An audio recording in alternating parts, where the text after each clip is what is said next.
Good evening. नमस्ते, good evening सभी को। कैसे हैं सभी? मैं अच्छी हूँ, आप कैसे हैं?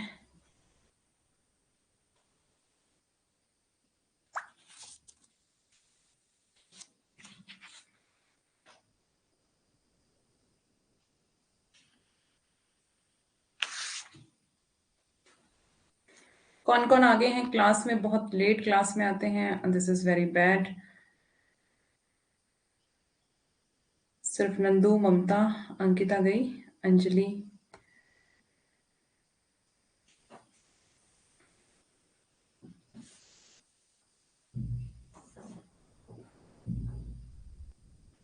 Good evening. चलिए, जिसने लेट आना है वो लेट आए, क्या कर सकते हैं, है ना? कुछ कह नहीं सकते हैं किसी के लिए। जिसको अपनी चिंता होगी आ जाएगा टाइम से।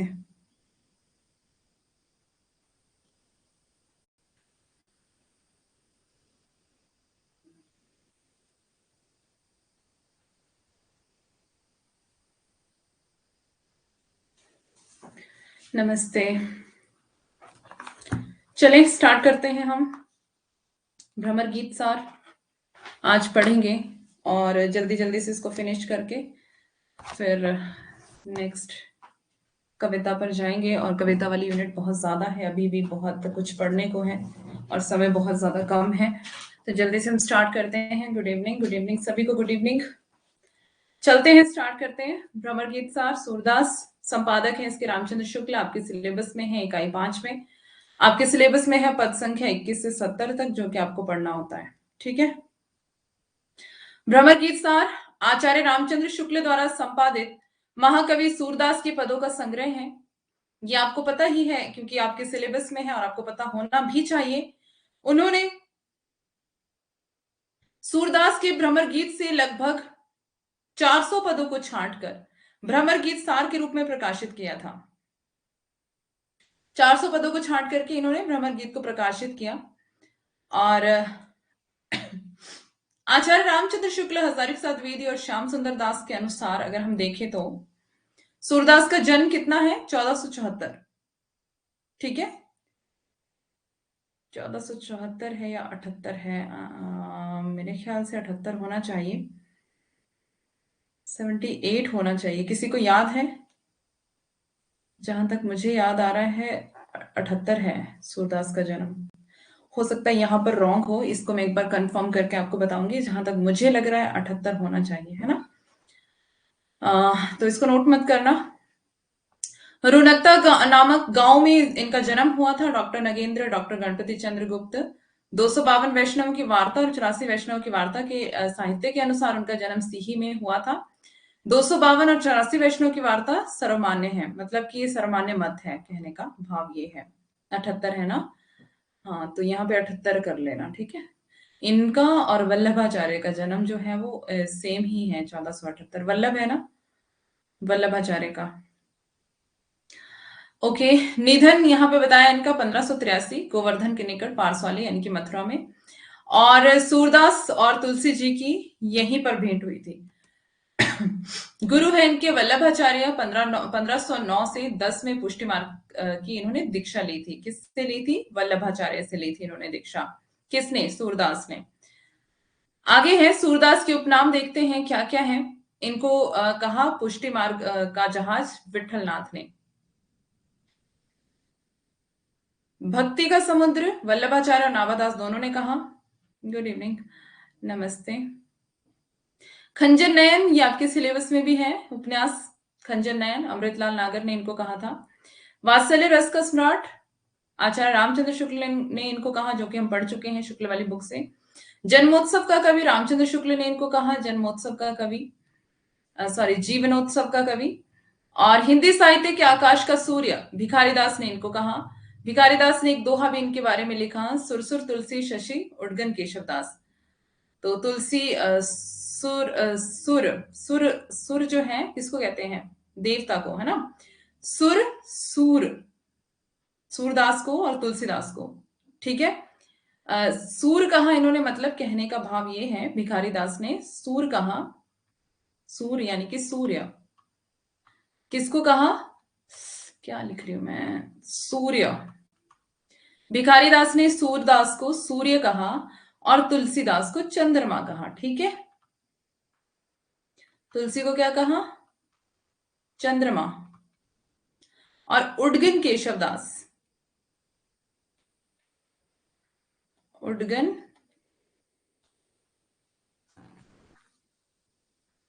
केशव को कहा, किसने, किसने कहा, भिखारी दास ने। ठीक है,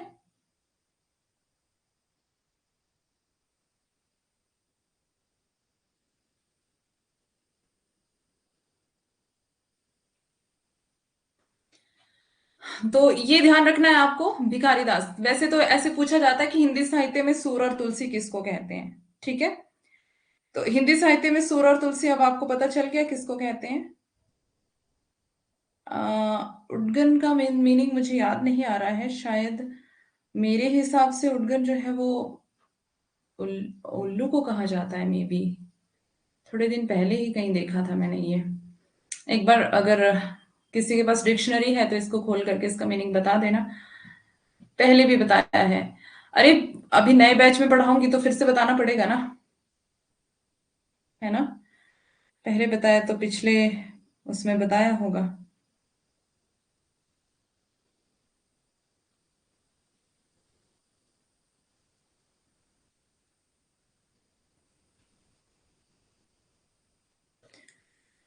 तो आगे चलते हैं, शुक्ल से। ओके, शुक्ल से बताया, हाँ शुक्ल से तो बताया है। आपकी कवि खद्योत सम जहां तहां करत प्रकाश।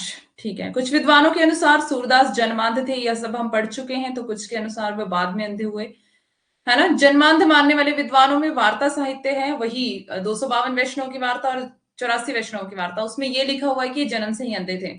और मिश्र बंधु भक्तमाल, जो नाभादास का भक्तमाल है वो, उसमें लिखा है नाभादास ने और आचार्य रामचंद्र शुक्ल ने, रामविलास शर्मा ने कहा, क्या कहा कि जन्म से अंधे थे ये। ठीक है, और जन्म के बाद में अंधा होने वाले विद्वान यानी कि जो कि कहीं बीच में अंधे हुए, ऐसा किसी किसी विद्वानों ने भी माना है। हजारी प्रसाद द्विवेदी ने माना है, डॉक्टर नामवर सिंह ने माना है, प्रियादास ने माना है। मैंने आपको हमेशा बताया है कि शुक्ल के ऑपोजिट आपको हजारी प्रसाद द्विवेदी मिलेंगे हर एक बात में। शुक्ल के ऑपोजिट डायरेक्शन में कौन मिलेंगे आपको, हजारी प्रसाद। ठीक है, प्रमाणिक अप्रमाणिक भी जब हम देखते हैं तो यही होता है ना। Good evening. तो किस किसने माना इनको कि ये जन्म के बाद अंधे हुए मतलब जन्म से इनकी आंखें ठीक थी, बाद में ही अंधे हुए।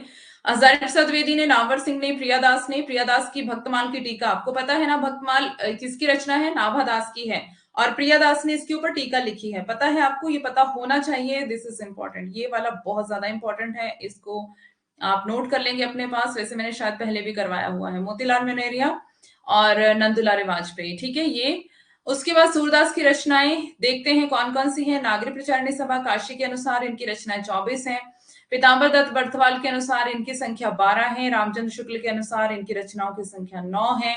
मतलब कि अलग अलग तरह से सबने मानी है। अब हम ये नहीं देखेंगे कि 7 किसने मानी, 9 किसने मानी, 12 किसने मानी, 24 किसने मानी, हमें इससे कोई लेना देना नहीं है।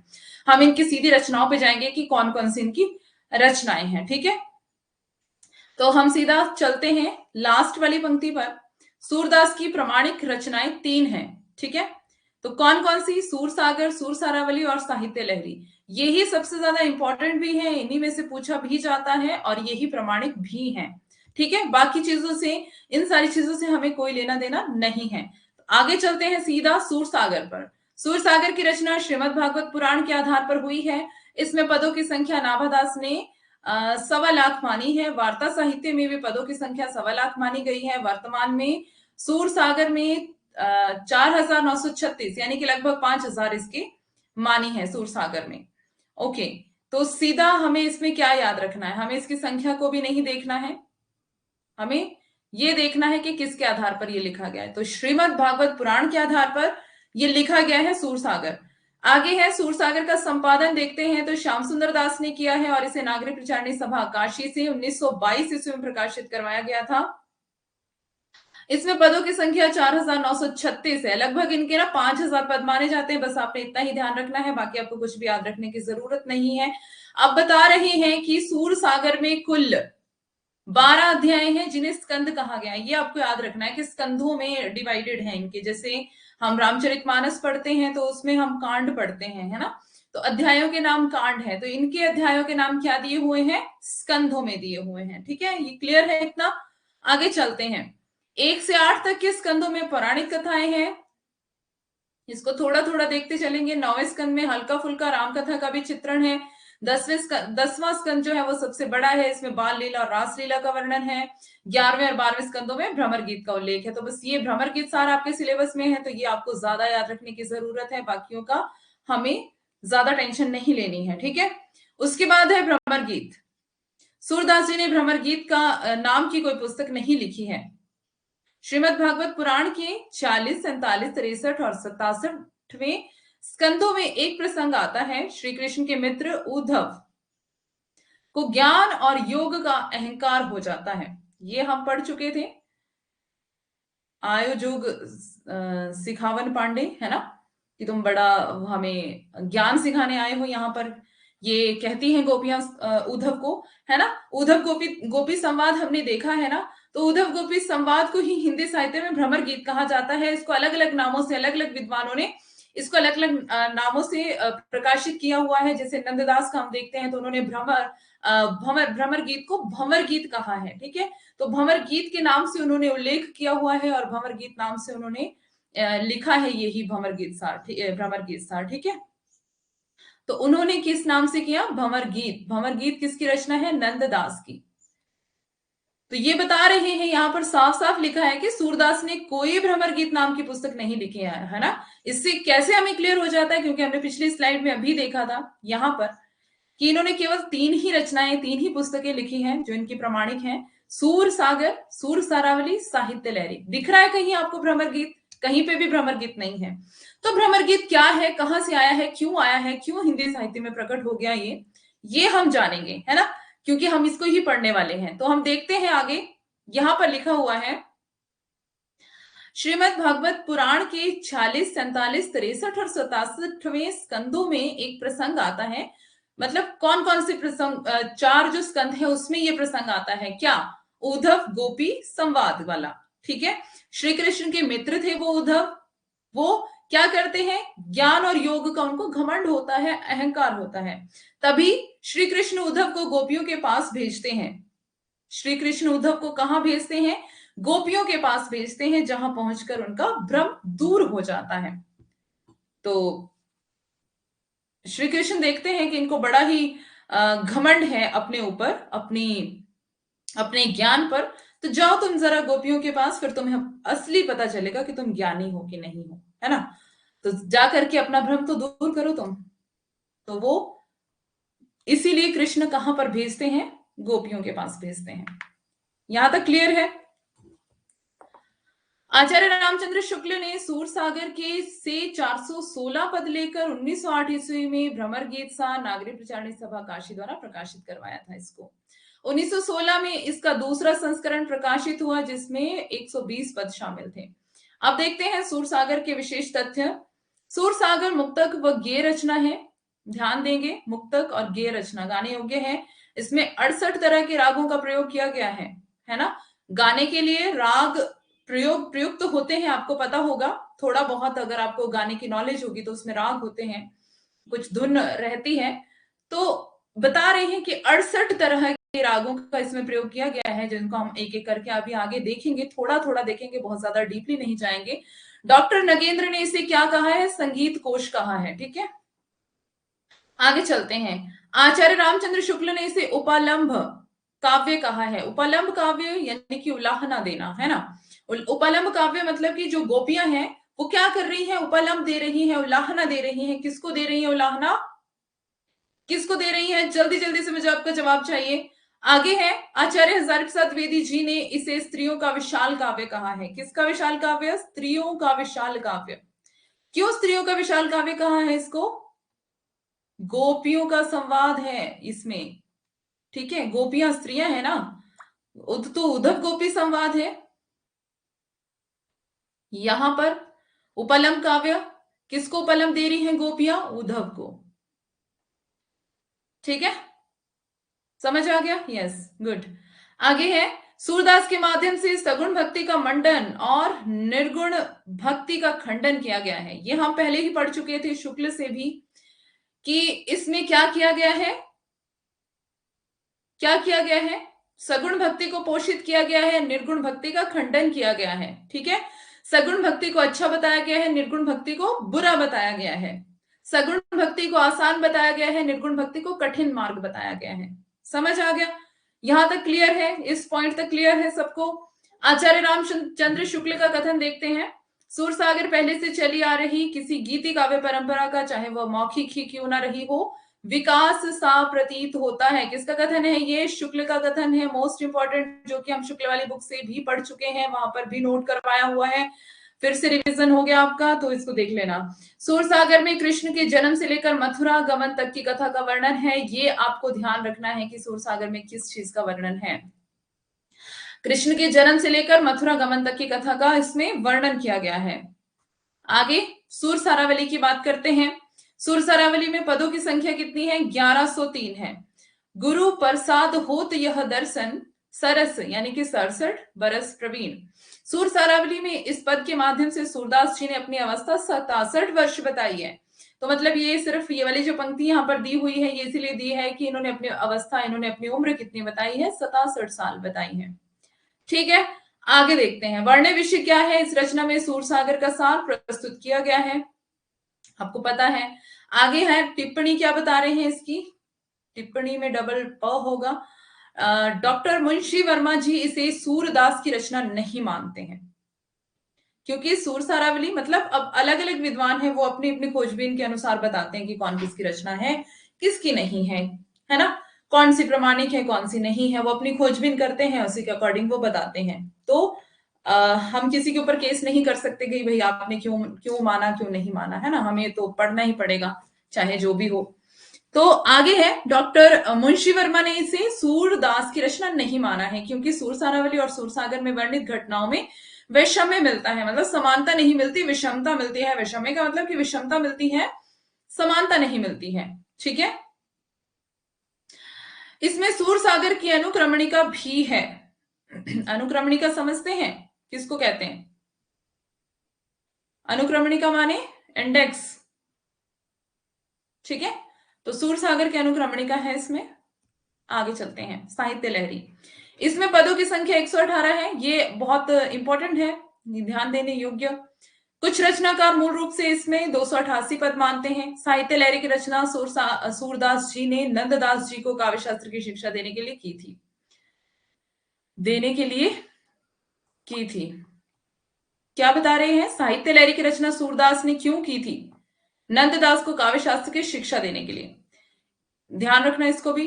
इसमें सूरदास जी ने दृष्टकूट के पदों का संकलन किया है। अब दृष्टकूट क्या है? दृष्टकूट क्या है? जिसमें कोडिंग वाली लैंग्वेज यूज की हो, कोडिंग, है ना? कुछ कोड दिए हो उसमें, ऐसी वाली लैंग्वेज, थोड़ी गुप्त गुप्त वाली। साहित्य लहरी में सूरदास जी ने अपने वंश का संकेत करते हुए स्वयं को चंद्रबरदाई का वंशज माना है। ये भी आपको पता ही है, हम पढ़ चुके हैं इसको शुक्ल से। इंपॉर्टेंट है। रचना काल विक्रम संवत 1627। आचार्य रामचंद्र शुक्ल ने पदों की संख्या 1607 मानी है, और आचार्य शुक्ल ने इस साहित्य को क्रीड़ा स्थल माना है, ध्यान रखेंगे। सूरदास की सर्वाधिक विवादास्पद रचना मानी जाती है, ये तो आपको पता ही चल गया। अब देखते हैं इन्होंने क्या क्या जो राग अलग अलग तरह के हमने देखे थे ना, 68 प्रकार के राग थे या 67 प्रकार के, तो वही यहाँ पर बता रहे हैं, 68 प्रकार के राग थे शायद, है ना? तो राग केदार पहला वाला जो हम देख रहे हैं, मतलब 21 से 70 तक है ना आपके सिलेबस में, तो वही 21वें वाले जो नंबर पर है ना? तो वो हम अभी इसका पढ़ना शुरू करेंगे।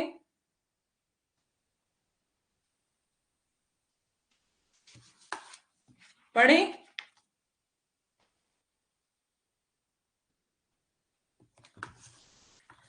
गोकुल सबे गोपाल उदासी, जोग अंग साधत जे उद होते, सब बसत ईस पुरकासी। यद्यपि हरि हम तजी अनाथ हरि तदपि रहती चरणनी रसरासो, अपनी शीतल ताही ना छाड़त यद्यपि है ससी राहु गरासी, का अपराध जोग लिखि पठवत प्रेम भजन कति, प्रेम भजन तजी करत उदासी, सूरदास ऐसी को बिरह निमागति मुक्ति तजे गुणरासी। यहां पर ये जो सारी जो इनके पैराग्राफ दिए हुए हैं, ये सब क्या है? क्या है ये सारे पैराग्राफ? भ्रमर गीत सार में क्या है? उद्धव और गोपी संवाद दिया हुआ है, ठीक है। तो यहां पर यही बता रहे हैं कि जो गोपाल जब कृष्ण जब चले जाते हैं तो क्या है, सारे सब लोग जो है उदास हैं, है ना। तो इसको आपको सबको खुद पढ़ना है। इसको क्या हो रहा है, इसको आपको खुद पढ़ना है, ठीक है। आसान है ये सारा। और अभी हम अगली कविता पे जाएंगे। इसका अगर कुछ एक्सप्लेन करना होगा तो कल सुबह वाली क्लास में इसको कर लेंगे, है ना। तो अभी हम अगली वाली कविता पे चलते हैं। इसमें इस पीडीएफ में इतना ही है। पीडीएफ मैंने आपको अपलोड कर दी है ये सारी। ये वाली पीडीएफ मैंने अपलोड कर दी है, सुबह आपको मिल गई होगी।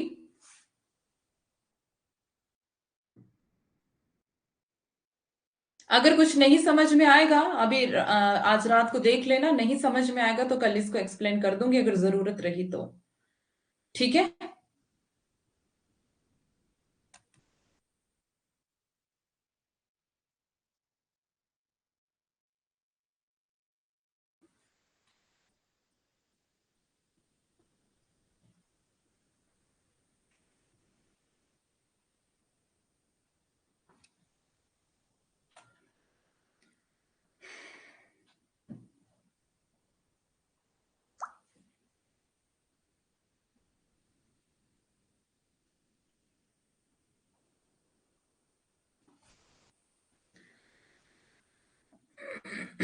ऐसा कब होता है, मुझे इस बारे में नॉलेज नहीं है।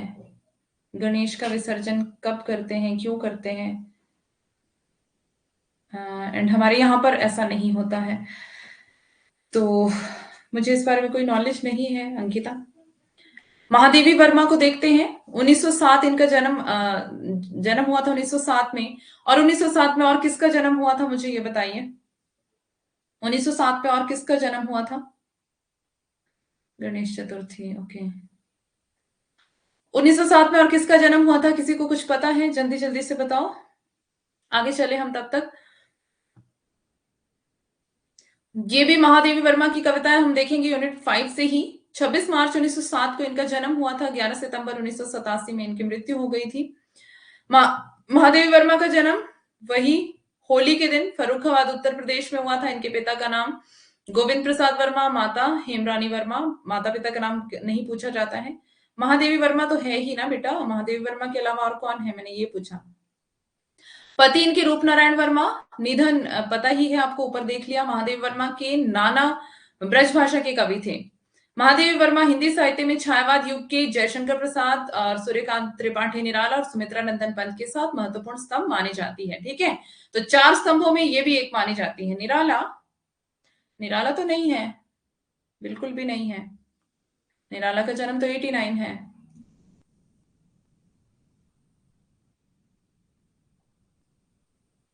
एटी नाइन या 99 कुछ ऐसे करके है। 1907 में हरिवंश राय बच्चन का जन्म है, ठीक है। और प्रयोगवाद के और भी 2-3 कवि हैं जिनका 1907 में जन्म है। हरिवंश राय बच्चन। पंत, पंत भी नहीं है, पंत का जन्म 1900 में हुआ था। हरिवंश राय बच्चन। इट्स ओके, कोई बात नहीं, नहीं पता होता है, लेकिन ऐसा भी नहीं है कि आपको नहीं पता होना चाहिए। ये तो इतने मोस्ट इंपॉर्टेंट कवि हैं। जितने भी इंपॉर्टेंट कवि हैं ना, उनकी एक लिस्ट बना लो। मैं ये नहीं कह रही कि सबकी बनाओ आप लिस्ट। जितने इंपॉर्टेंट कवि हैं सब छायावाद के हो गए, है ना। मतलब भक्ति आदिकाल से लेकर के शुरू कर लो। आदिकाल से लेकर के जितने भी मोस्ट मोस्ट मोस्ट मोस्ट कवि हैं, उन सबके एक जगह पे वो बना लो, एक लिस्ट बना लो, अपने कमरे में चिपका लो। और बस आप दिन में 2-4 बार उसको पढ़ लिया करो, अपने आप याद हो जाएगा आपको, ठीक है? और प्रयोगवाद के कवि हैं, तार सप्तक के कवि हैं, इस तरह से जैसे-जैसे आपको मिलते हैं, इकट्ठे मिलते हैं जैसे, तो वैसे करके आप याद कर लो, है ना? अब देखो पास-पास में किनके जन्म हैं, उनको मिलाओ। जैसे राम कुमार वर्मा का 1905 है, फिर 1905 राम कुमार वर्मा के बाद महादेवी वर्मा आती हैं, हरिवंश राय बच्चन आते हैं। तो इस तरह से एक लिस्ट अगर आप तैयार करोगे तो आपको ये सब याद हो जाएंगे, और आपको याद होने भी चाहिए, क्योंकि ये तो बहुत ज्यादा इंपॉर्टेंट है ना?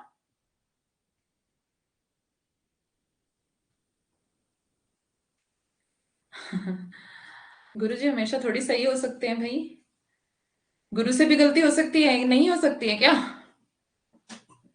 हम्म। महादेवी वर्मा के उपनाम देखते हैं जल्दी से। आधुनिक मीरा, इनको आधुनिक मीरा कहा जाता है, ठीक है? एक और मीरा थी हिंदी साहित्य में, कौन थी? एक तो रियल में मीराबाई थी, मैं मीराबाई की बात नहीं कर रही हूँ।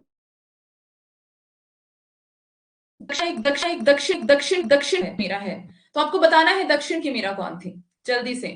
कवि निराला ने उन्हें उन्हें हिंदी के विशाल मंदिर की वीणा पाणी कहा है। उन्हें मतलब महादेवी वर्मा को क्या कहा? हिंदी के विशाल मंदिर की वीणा पाणी। किसने कहा? निराला ने कहा। इंपॉर्टेंट पॉइंट है। महादेवी वर्मा, महादेवी वर्मा आधुनिक मीरा है, यहां पर लिखा हुआ साफ साफ। ओके। उन्हें छायावाद की शक्ति यानी कि छायावाद की दुर्गा कहा जाता है, वेदन की कवयित्री कहा जाता है, रहस्यवादी कवयित्री के नाम से भी इनको जाना जाता है। इनकी पहली कविता दिया थी, जिसे उन्होंने 1918 में लिखा था। 1918 जब छायावाद की शुरुआत हुई थी, है ना? 7 वर्ष की अवस्था में इन्होंने एक सवैया भी लिखा था। महादेवी वर्मा अपनी काव्य रचना ब्रजभाषा में करती थी, और बाद में आचार्य महावीर प्रसाद द्विवेदी की प्रेरणा से इन्होंने खड़ी बोली में लिखना आरंभ कर दिया था। Ankita, very good. महादेवी वर्मा की काव्य रचनाएं, काव्य संग्रह देखते हैं इनके।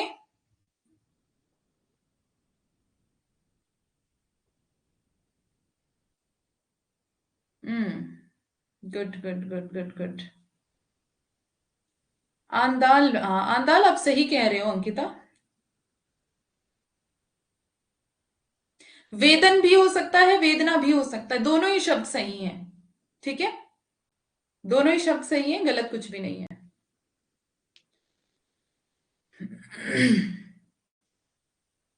आंदाल ही है, आंदाल या आंडाल भी लिखा आपको कहीं कहीं मिल सकता है।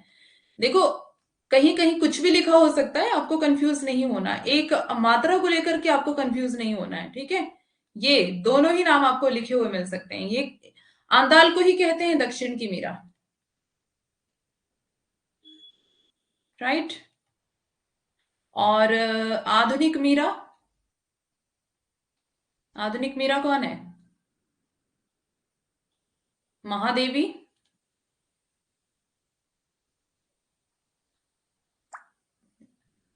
देखो मैंने कहा, मात्रा को लेकर के आपको कंफ्यूज नहीं होना है।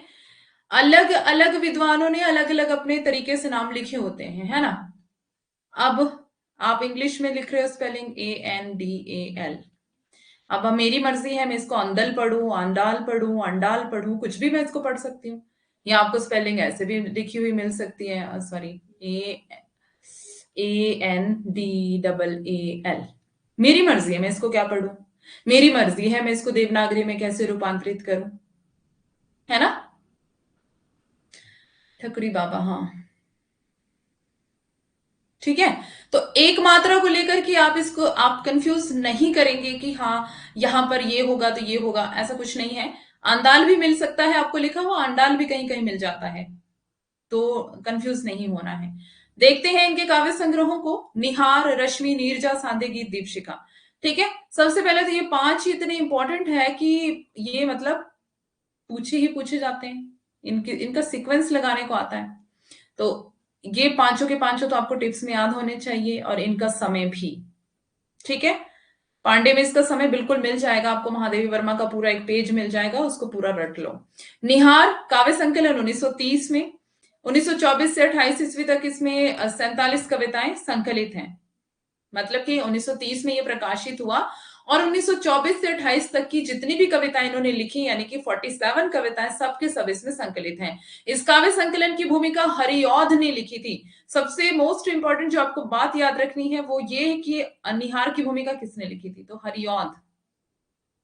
हरिऔध ने इसकी भूमिका लिखी थी और इसमें अधिकतर कविताएं जो हैं वो प्रेम और आध्यात्मिक विषयों में ही संकलित हैं। ये भी आपको ध्यान रखना है, क्योंकि वैसे भी इनकी कविताएं ज्यादातर प्रेम और आध्यात्मिक विषय तो इनके रहते ही रहते थे, है ना। आगे है रश्मि काव्य संकलन, जो इनका 1932 में प्रकाशित हुआ। और रश्मि में कब से कब तक की कविताएं संकलित है, 1928 से 31 तक की 35 कविताएं संकलित हैं इसमें। उसके बाद हम देखते हैं नीरजा। नीरजा काव्य संकलन 35 ईस्वी में प्रकाशित हुआ और 32 से 34 तक की जो जितनी भी कविताएं यानी कि गीत लिखे इन्होंने, नीरजा में गीत है इनके संकलित, ये भी आपको ध्यान रखना है। तो 58 गीत संकलित है इसमें, वेदना के गीत हैं। इसी रचना के कारण इन्हें वेदना की कवित्री भी कहा जाता है। इस रचना के लिए उन्हें 1936 में सेक्सरिया पुरस्कार 500 रुपए मिला था। तो अब आप सोच रहे होंगे कि 500 रुपए मिले थे सिर्फ, है ना, तो उस समय 500 रुपए तो मतलब 5 लाख के बराबर होंगे। तो कौन सा पुरस्कार मिला था इनको, सेक्सरिया पुरस्कार। बहुत ज्यादा इंपॉर्टेंट, ध्यान रखना है किस रचना के लिए मिला था, तो ये मिला था नीरजा के लिए इनको, है ना। और कितने रुपए का पुरस्कार, 500 रुपए का पुरस्कार मिला था। अब देखते हैं सांध्य गीत। सांध्य गीत जो काव्य संकलन है इसका प्रकाशन वर्ष 1936 है। और इसमें कौन से कब तक की रचनाएं हैं, 34 से 36 तक की गीत, 45 गीत इसमें संकलित हैं।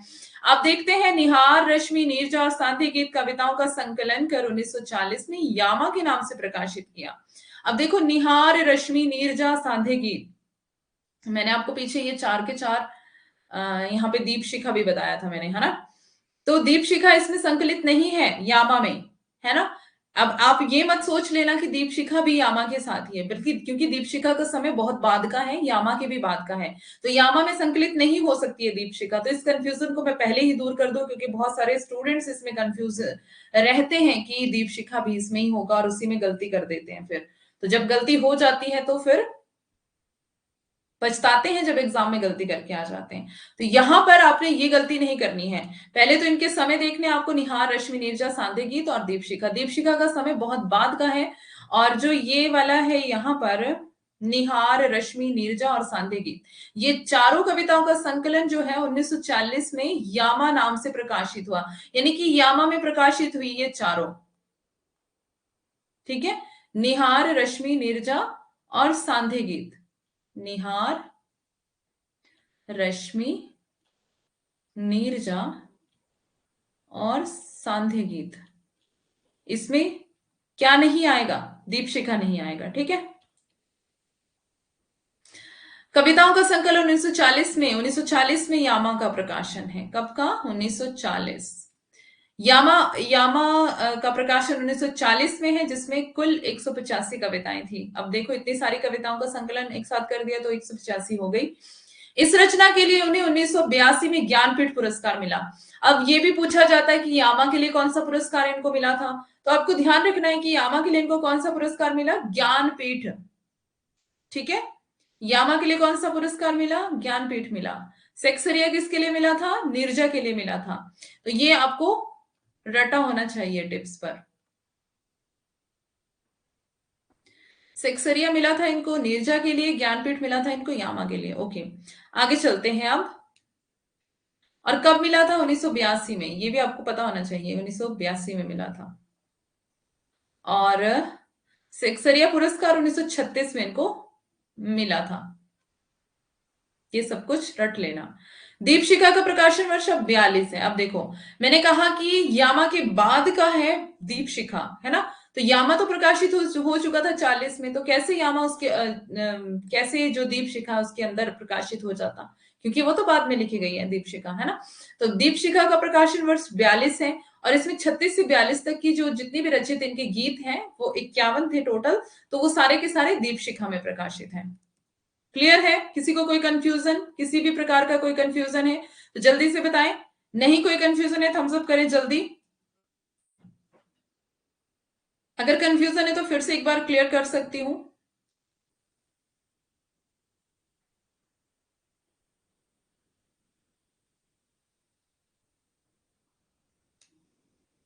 ओके।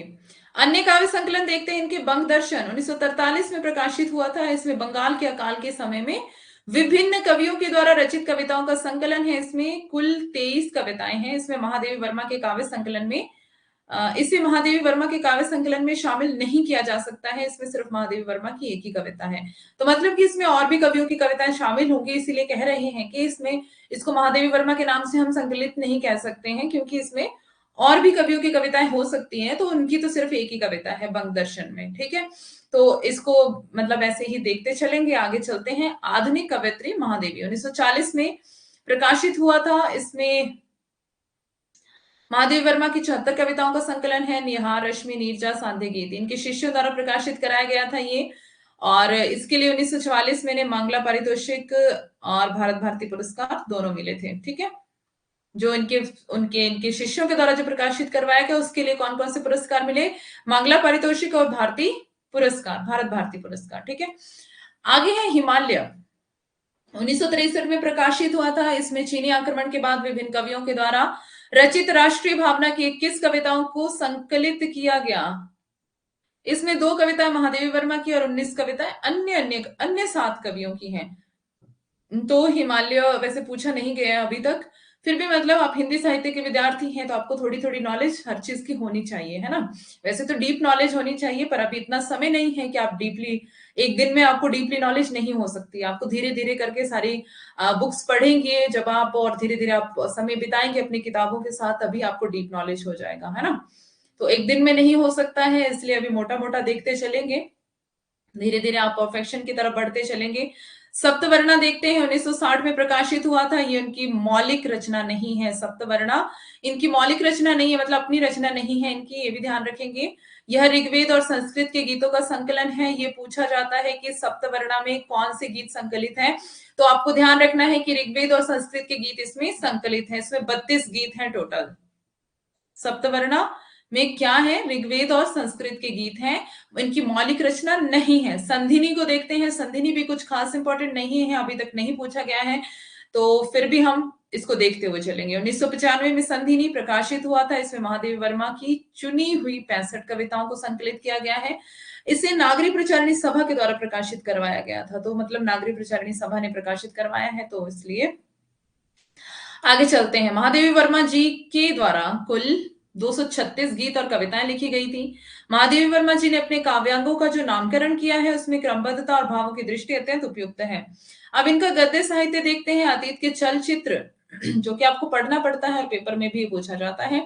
1940 ईस्वी में अतीत के चलचित्र का प्रकाशन कब हुआ था? 1940 में, इसका ध्यान रखना है आपको। अब देख लेना 1940 में कितनी इनकी रचनाएं पीछे भी आ चुकी हैं। उनका एक जगह पे आपको लिस्ट बनाना है कि ये भी 1940, ये भी 1940, और ये क्या है? संस्मरणात्मक रेखा चित्र है। ये भी आपको पता होना चाहिए कि क्या है ये, मतलब इसकी विधा क्या है। तो विधा जब आप नोट्स बनाएंगे तो विधा भी साथ में लिखेंगे। ठीक है, विधा साथ में लिखेंगे। काव्य है, काव्य संग्रह है ना, और उपन्यास है, कहानी है, नाटक है, और रेखा चित्र है, संस्मरण है। इस तरह से आपको ये ध्यान रखना है, मतलब लिखना है साथ में विधा, तब आपको ध्यान रहेगा, है ना। क्योंकि विधा भी पेपर में पूछ ली जाती है कि बताओ अतीत के चलचित्र की विधा क्या है। ये नाटक है, कहानी है, काव्य संग्रह है, या फिर ये रेखा चित्र है। तो आपको ध्यान रखना है वहां पर ये क्या है? संस्मरणात्मक रेखा चित्र है। इसमें कुल 11 संस्मरण है। मुख्य संस्मरण घीसा, रामा, बिट्टो, साबिया, अलोपीदीन या फिर अलोपी आदि। तो ये सब इनके संस्मरण के मुख्य पात्र हैं। ठीक है, स्मृति की रेखाएं, ये 1943 में प्रकाशित हुआ था। ये भी एक इनका रेखा चित्र है। इसमें कुल 7 संस्करण हैं, और इसमें सबसे महत्वपूर्ण भक्तिन है। किसमें? स्मृति की रेखाएं में सबसे जो महत्वपूर्ण संस्करण है वो भक्तिन है, और 7 संस्मरण जो है इसमें लिखे गए हैं। ठीक है, मैं संस्करण बोल रही हूँ, संस्मरण है, सॉरी। मेरा परिवार, मेरा परिवार आपके सिलेबस में होगा शायद, कि नहीं है पता नहीं मुझे, या यूपीएचएससी के सिलेबस में है ये शायद। मेरा परिवार इसमें 1972 में इसका प्रकाशन हुआ था। इसमें पशु पक्षियों का पर 7 संस्मरण है। इन्होंने अपना परिवार किसको माना है? पशु पक्षियों को।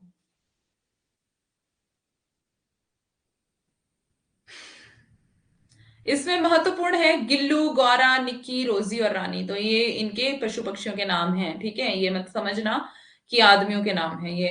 इन्होंने अपना परिवार किसको माना है? पशु पक्षियों को। तो 7 संस्मरण है इसमें भी। और इनके अलग अलग जो मोर, तितली, तितली तो नहीं है, मोर है, और भी हैं बहुत पशु पक्षी इनके जो इनके साथ रहते थे। और उनके बारे में इन्होंने वर्णन किया हुआ है कि वो कैसे कैसे मेरे साथ रहते थे, क्या खाते थे, क्या पीते थे, मतलब कैसे मेरे साथ बिहेव था उनका, और किस तरह से उनका आपसी रहन सहन था। वो सारी चीजें जब आप इसको पढ़ेंगे मजा आएगा आपको। लेकिन ये शायद आपके सिलेबस में नहीं है। आपको इतना ही, अगर आप इसको पढ़ लेंगे तो आपके लिए इतना ही इंपॉर्टेंट है ये। और जिनके सिलेबस में ये है, मतलब यूपीएचएससी में है या आरपीएससी में है, मुझे ध्यान नहीं है, तो उसमें ये है, तो वहां पे ये पूरा ही पढ़ना पड़ता है। तो मैंने पढ़ा है, बड़ा मजा आता है इसको पढ़ने में। आगे देखते हैं पथ के साथी। अब इन्होंने अपने पथ के साथी किसको माना है? जो इनके साथ काव्य रचना कर रहे थे, जितने भी कवि थे, उनको इन्होंने अपने पथ के साथी कहा है, ठीक है। तो पथ के साथी, इसका प्रकाशन वर्ष कब हुआ था? 1956 में हुआ था। इसके इसमें समकालीन 11 साहित्यकारों का परिचय है। 11 साहित्यकार कौन से हैं? 11 साहित्यकार आपको याद रखने की कितने हैं? 11 संख्या याद रखनी है आपको कि 11 हैं। अगर उसमें आपको याद रह गया कि कौन कौन है तो ठीक है, वैसे आपको ध्यान रखने की कोशिश करनी है। दद्दा किसको कहा जाता है? मैथिली शरण गुप्त को। मतलब दद्दा शायद भाई को कहा जाता है साउथ में, मे बी, है ना। तो मैथिली शरण गुप्त को दद्दा कहा गया। निराला भाई, मतलब भाई कहा इन्होंने निराला को। पुण्य संस्मरण महात्मा गांधी भी हैं। राजर्षि संत पुरुषोत्तम दास टंडन को कहा है। प्रेमचंद है। सियाराम शरण गुप्त है। सुभद्रा कुमारी चौहान है। और प्रणाम रविंद्रनाथ टैगोर को कहा है इन्होंने। राजेंद्र बाबू, राजेंद्र प्रकाश और जवाहर भाई, मतलब कि जवाहरलाल नेहरू को इन्होंने कहा है, और सुमित्रा नंदन पंत। तो ये सारे इनके साथ, जो इनके पथ के साथी थे, जो इनके साथ काम कर रहे थे, जो इनके साथ काव्य रचना कर रहे थे और देश के सुधार में लगे हुए थे, तो ये सारे ही इनके साथ थे। तो इन्हीं को इन्होंने पथ के साथी कहा है, ठीक है। आगे है स्मृति चित्र। 1973 में ये प्रकाशित हुआ। इसमें समकालीन व्यक्तियों के परिचय से संबंधित 22 संस्मरण है। बस इतना ही आपको याद रखना है, ज्यादा डिटेल में नहीं जाना है। अब देखते हैं श्रृंखला की कड़ियां। इसका प्रकाशन वर्ष है 1942। और किसका प्रकाशन वर्ष था 42? जल्दी से बताओ, अभी हम पढ़ के आए हैं पीछे। यह निबंध संकलन है। इसमें कुल 37 निबंध है। इसमें महत्वपूर्ण निबंध कौन कौन से हैं? नारीत्व का अभिशाप, आधुनिक नारी, नारी और पुरुष आदि, यह सामाजिक निबंध है, ठीक है। क्षणदा, ये भी पूछा जाता है। इसका प्रकाशन वर्ष 56 में है। यह दार्शनिक विषयों से संबंधित है, कि इसका ध्यान रख लेना, ये दार्शनिक विषय से संबंधित है। और इसमें कुल 12 निबंध हैं। दीप शिखा, वेरी गुड पूनम। साहित्यकार और आस्था, 1962 में ये प्रकाशित हुआ था, साहित्यकार और आस्था, और ये एक निबंध है इनका, ठीक है। दीप शिखा, वेरी गुड। अन्य निबंध इनके 1963 में प्रकाशित हुआ था ये, और इसमें 6 निबंध हैं। कितने? 6 हैं। अग्निरेखा 1990 में प्रकाशित हुआ था, और ये 27 कविताओं का संकलन है या संग्रह है, हम दोनों ही कह सकते हैं। उसके बाद आते हैं आयाम, 1994 में प्रकाशित हुआ था। ये ब्रजभाषा और खड़ी बोली की चुनी हुई कविताओं का संकलन है। जितनी भी इनकी चुनिंदा कविताएं थी ब्रजभाषा में और खड़ी बोली में, उनका संकलन किस नाम से हुआ? आयाम के नाम से। बस एक एक पॉइंट है, मतलब एक एक लाइन है, ये वन लाइनर को आपको याद करते चलना है, ठीक है। विशेष तथ्य क्या है इसमें? महादेवी वर्मा 1932 ईस्वी में प्रयाग महिला विद्यापीठ की प्राचार्य रही। 1944 ईस्वी में साहित्यकार संसद की स्थापना की थी। इन्होंने रंगवाणी नाट्य संस्था की स्थापना 1946 में की थी, ठीक है। अब देखते हैं इन्होंने कौन कौन सी पत्रिकाएं संपादित की हैं, जो कि मोस्ट इंपॉर्टेंट है। चांद पत्रिका इनकी है, साप्ताहिक थी। कब से कब तक निकलती रही? ये 32 से 36 तक निकलती रही। दूसरी पत्रिका इनकी कौन सी हुई? साहित्यकार। ये मासिक पत्रिका थी, महीने में एक बार निकलती थी। साप्ताहिक हफ्ते में एक बार निकलती थी, है ना। ये तो पता ही है ना आपको, साप्ताहिक क्या है, पाक्षिक क्या है। पाक्षिक पता है किसको बोलते हैं? साहित्यकार मासिक पत्रिका है, 37 में निकलती थी। और महिला पत्रिका ये पाक्षिक है, यहां पर आ ही गया ये, 28 से 87 के बीच में। विश्ववाणी साप्ताहिक है, 1963 में युद्ध से संबंधित पत्रिका थी ये, ठीक है। विश्ववाणी का याद रखेंगे, युद्ध से संबंधित पत्रिका, 15 दिन में एक बार, वेरी गुड। अब देखते हैं इनके पुरस्कार। ज्ञानपीठ पुरस्कार इनको किस रचना के लिए मिला था? यामा के लिए मिला था, हम पहले पढ़ चुके हैं, 1982 में मिला था। भारत भारती पुरस्कार कब मिला था? 1943 में मिला था। जो इनके शिष्यों ने प्रकाशित करवाई थी इनकी रचना, उस पर मिला था इनको भारत भारती। और कौन सा पुरस्कार मिला था इसके साथ? दो पुरस्कार हमने पीछे देखे थे। पद्म विभूषण से सम्मानित किया गया इनको कब? 1988 में। ठीक है, यहां तक क्लियर है। महादेवी जी की तमाम सुंदर रचनाओं के बीच में नीर भरी दुख की बदली काफी लोकप्रिय है, जो कि आपके सिलेबस में है, आपको पढ़ना पड़ता है। इसकी खासियत यह है कि इसमें महादेवी ने अपना परिचय चंद शब्दों में कविता के जरिए समेट लिया है। अपना जीवन परिचय थोड़े से शब्दों में कविता के जरिए समेट लिया। महादेवी साहित्य जगत में महिला सशक्तिकरण की प्रतीक हैं। वे कई लेखिकाओं के लिए प्रेरणा स्रोत बनी। महादेवी वर्मा के हृदय में शैशवावस्था से ही, यानी कि बचपन से ही जीवन मात्र के प्रति करुणा थी, दया थी। उन्हें ठंडक में कू कू करते हुए पिल्लों का भी ध्यान रहता था। इसीलिए तो मेरा परिवार इन्होंने इकट्ठा कर लिया है ना, अपना परिवार इकट्ठा कर लिया है। मेरा परिवार उनके ऊपर एक संस्मरण लिख दिया। तो क्या कह रही हैं कि उन्हें ठंडक में कू कू करते हुए पिल्लों का भी ध्यान रहता था, पशु पक्षियों का लालन पालन और उनके साथ खेल कूद में ही वो दिन बिताती थी अपने, है ना। बहुत अच्छी है कविता। ओके, चलो अभी अच्छी कविता को भी पढ़ लेंगे हम। आगे है, चित्र बनाने का शौक भी उन्हें बचपन से ही था, चित्रकारी भी करती थी।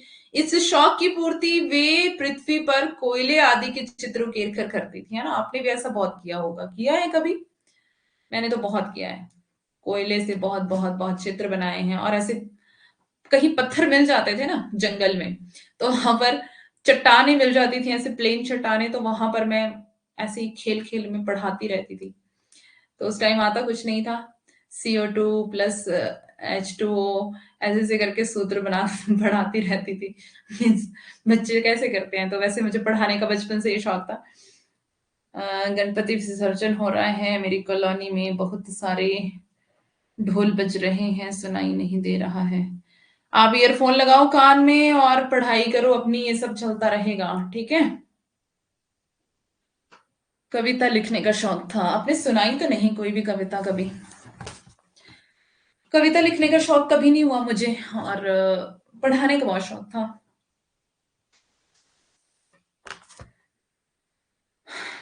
ओके, चलते हैं। बीन भी हूं तुम्हारी रागिनी भी हूं, आपकी सिलेबस में एक कविता है, निर्जा काव्य संग्रह में संकलित है ये। ठीक है, ये आपको ध्यान रखना है, निर्जा में संकलित है।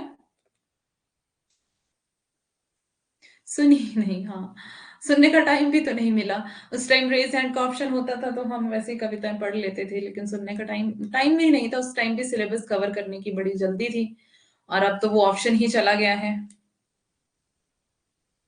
कविता है शौक, ईयरफोन लगाए हैं। हम्म, पढ़ाई करो पढ़ाई, बाकी सब चलता रहेगा, समय वापस नहीं आएगा, है ना। ये तो अगले साल भी हो जाएगा। बीन भी हूं मैं तुम्हारी रागिनी भी हूं, नींद थी मेरी अचल निस्पंद कण कण में, प्रथम जागृति थी जगत के प्रथम स्पंदन में, प्रलय में मेरा पता पदचिन्ह जीवन में, शाप हूं जो बन गया वरदान बंधन में, कुल भी हूं, सॉरी कुल होगा ये, कुल भी हूं, कुलहीन प्रवाहिनी भी हूं, नयन में जिसके जलद वह तुषित चातक हूं, शलभ जिसके प्राण में वह ठिठुर दीपक हूं, फूल को उर में छिपाए विकल बुलबुल हूं, एक होकर दूर तन से छाह वह चल हूं, दूर तुमसे हूं अखंड सुहागिनी भी हूं, आग हूं जिससे ढुलकते बिंदु हिमजल के शून्य हूं, जिसको बिछे हैं पावड़े पल के पुलक हूं, वह जो पला है कठिन प्रस्तर में, हूं वही प्रतिबिंब जो आधार के उर में, नील घन भी हूं सुनहली दामिनी भी हूं। तो पंक्तियां जरा ध्यान से पढ़ना, ठीक है, क्योंकि पंक्तियां आपको एग्जाम में पूछी जाती हैं। नाश भी हूं मैं अनंत विकास का क्रम भी, त्याग का दिन भी चरम आसक्ति का तम भी, तार भी आघात भी झनकार की गति भी, पात्र भी मधुप भी मधुर विस्मृत भी हूं, अधर भी हूं और स्मित की चांदनी भी हूं, बीन भी हूं तुम्हारी रागिनी भी हूं। तो क्या कह रही है कवित्री यहां पर?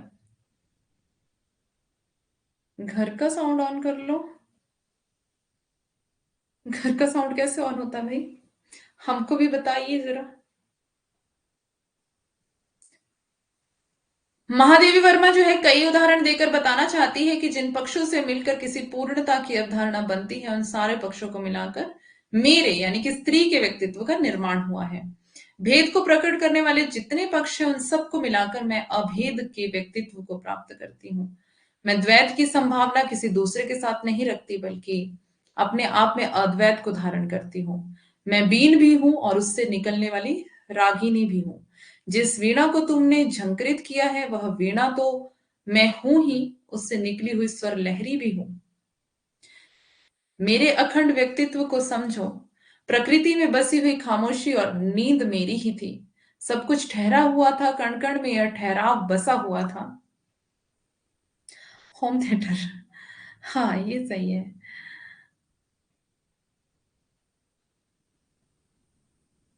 हाँ। हाँ, अच्छा। कण कण में यह ठहराव बसा हुआ था। तभी संसार में पहली हलचल हुई और जागृति के लक्षण दिखाई पड़े।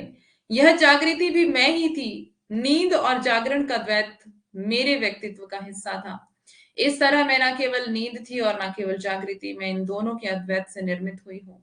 मुझे पूर्ण व्यक्तित्व के साथ समझो, ना तो मैं आदि हूं और ना ही अधूरी। मतलब पूर्ण व्यक्तित्व है मेरा। अगला उदाहरण देकर महादेवी बताती हैं कि मैं प्रलय भी हूं और प्रलय से बची रहने वाली जीवन की निशानी भी। स्त्री के जीवन को अभिशाप की तरह बताया गया है और प्रणय सूत्र में बंधे हुए वरदान की तरह भी बताया गया है। स्त्री उस नदी की तरह रही है जो अपने किनारों के बीच शांतिपूर्वक प्रवाहित होती है और प्रसंग आने पर तटों को तोड़कर बह जाने का साहस और रोष रखती है। ये सभी उदाहरण बताते हैं कि स्त्री का व्यक्तित्व एकांगी और एक तरफा नहीं है, बल्कि पूर्णता की सभी शर्तों का निर्वाह करने वाला है। इसी ढंग से यह कविता आगे बढ़ती जाती है और अपनी बात को साबित करने के लिए महादेवी कई तरह के उदाहरण देती हैं।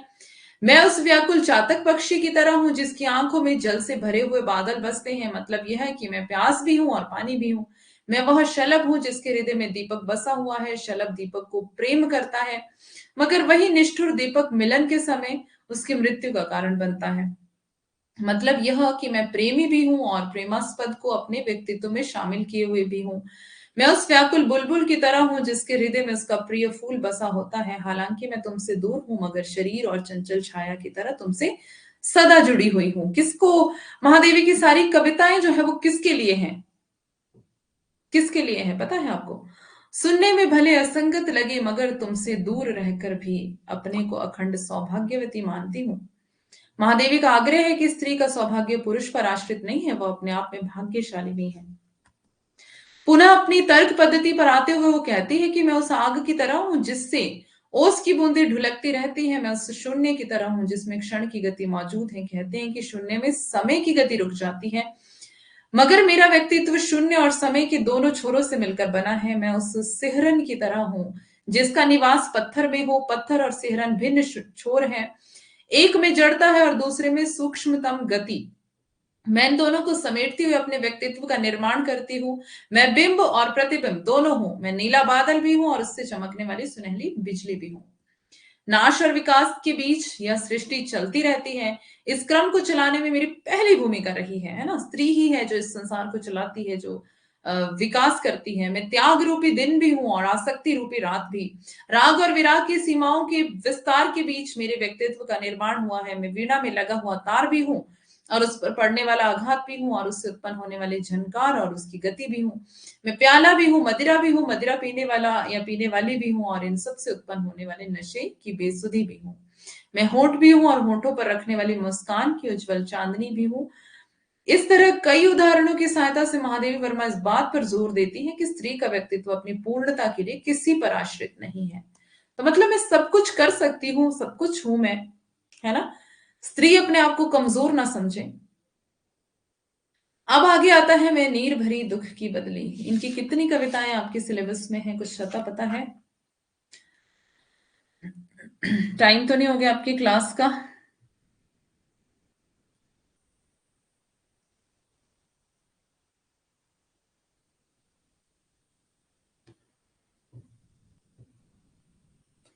आज तो 9 बजे क्लास है ना आपकी?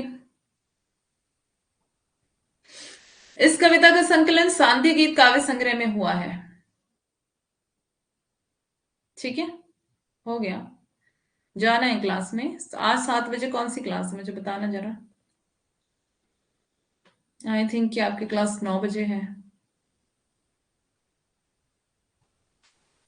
प्रियंका मैम बीमार है, कोल्ड हुआ है, वो इसलिए क्लास नहीं ले रही है।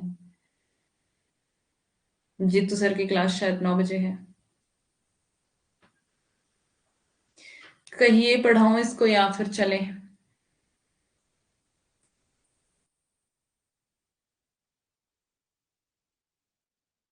नोटिफिकेशन नहीं आया। प्रियंका मैम की कोई क्लास नहीं है। खाना खाना है भाई, खाना तो क्लास में बैठे बैठे भी खा सकते हैं, ये कोई बहाना है भला। बहाना ऐसा बनाया करो जो लगे मुझे कि हाँ सच में बहाना, मतलब सच सच्चाई है ना। हम्म, तो फिर नहीं होगा। हाँ, आज प्रियंका की क्लास तो नहीं है, मतलब प्रियंका मैम की क्लास नहीं है आज। सो मैं नीर भरी दुख की बदली, स्पंदन में चिर निस्पंद बसा, क्रंदन में आहत विश्व हंसा, नैनों में दीपक से जलते, पलकों में निर्झरणी मचती। अरे तो खाना तो क्लास में बैठ के भी खा सकते हो आप, कौन सा आपको कहीं रेस्टोरेंट में जाना है, वहां पर भी रेस्टोरेंट में भी जाऊंगी, वहां भी क्लास देखूंगी मैं तो। और मैंने ऐसा किया भी है। मेरा पग पग संगीत भरा, श्वासों में स्वप्न पराग जरा, नभ के नवरंग बुनते दुकुल, छाया में मले बयार पली। हाँ बनाते रहो साथ में, उसमें क्या है। मैंने कौन सा हाथ पकड़ने हैं किसी के, कान तो खुले हैं ना, सुनते रहो। कवित्री कहती है कि कंपन में ही चिर शांति निवास करती है, रुदन के बाद ही दुखी मन प्रसन्नता महसूस करता है। आंखों में दीपक के समान वेदना की भावना ज्वलित रहती है, जिस कारण आंसू झरने के समान गिरते रहते हैं। कवित्री के कहने का भाव यह है कि वियोग की दशा में मानसिक व्यथा आंसू बनकर जब गिर जाती है तो मन में एक विशेष शांति महसूस होती है। क्लास शुरू हो गई तो आप जा सकते हैं।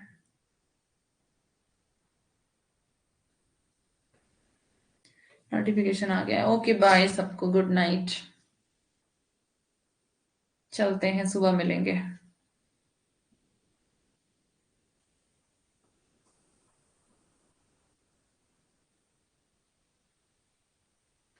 वे मुस्कुराते फूल नहीं जिनको आता है मुरझाना, वे तारों के दीप नहीं जिनको भाता है बुझ जाना। हम्म, सही है सही है। कौन कौन है क्लास में देखें जरा। सबिता, श्वेता, नंदू, अंकिता, अंशिका, नेहा, अंकिता, पूनम, मधु, अंजलि, ममता और एस एस। ओके, आज कौन कौन एब्सेंट है, कल उनकी क्लास लेते हैं। You are so sweet, thank you very much. Thank you okay, most welcome, bye bye, जाओ अभी क्लास में। बाय।